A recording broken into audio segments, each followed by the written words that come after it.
Hi everyone. In this video, we will show you how to fix YouTube TV with no sound issues. If you're experiencing no sound on YouTube TV, first make sure the volume is turned on for your browser or device.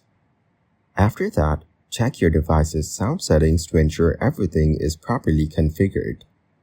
Now try restarting your browser or device to resolve any temporary glitches.